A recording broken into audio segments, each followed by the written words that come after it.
Сәлеметсіздер ме көрермендер, каналымызға қош келдіңіздер.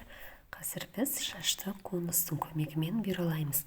Бізде жіңішке конустың ортасынан ұшына дейінгі жеріне ғана шашты орап, айналдырып саламыз. Міне видеодағы көрініп тұрғандай, осындай әрекетпен шашты бұралап шығамыз. Ешқандай лак себілмеген, ешқандай спрей себілмеген, ешқандай кондиционер себілмеген. Жай ғана құрғақ шашты осындай жіңішке бөліктерден алып, бұралап жасаймыз. Шаштың түбінен бастап ұшына дейін бұралаймыз. Барлық шашты осылай бұралап шығамыз. Шашты тым алмайсыздар, тым жұқа да алмайсыздар.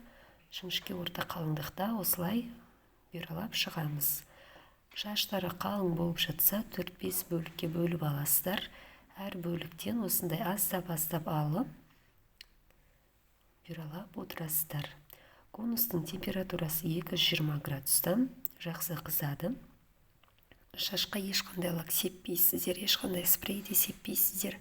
Тек құрғақ шашты алып, осылай бұралап отырамыз.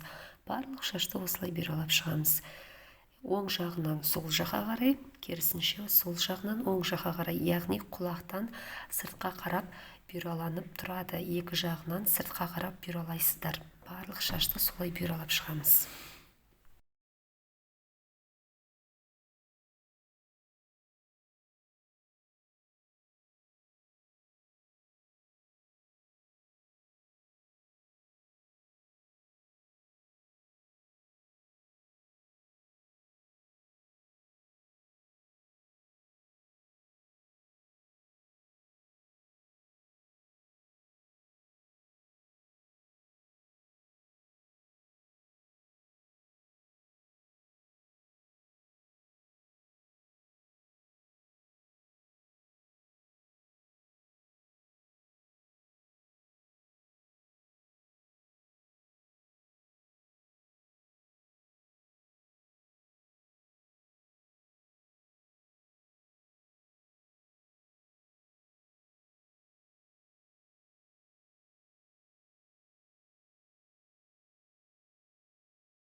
Міне осы видеодағыдай әрекеттерін жасап бұралайсыздар шашты.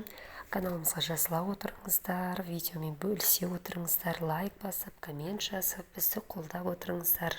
Миллионға бірге жетейік. Біздің арнамызда өте қызықты видеолар көп болады. Әр күн сайын түсіріп, әр күн сайын каналымызға салып отырамыз. Каналымыздан алыстамаңыздар, каналымызға жазылып отырыңыздар, колокольчикті басып, жаңа видеоларды күтіп жүріңіздер.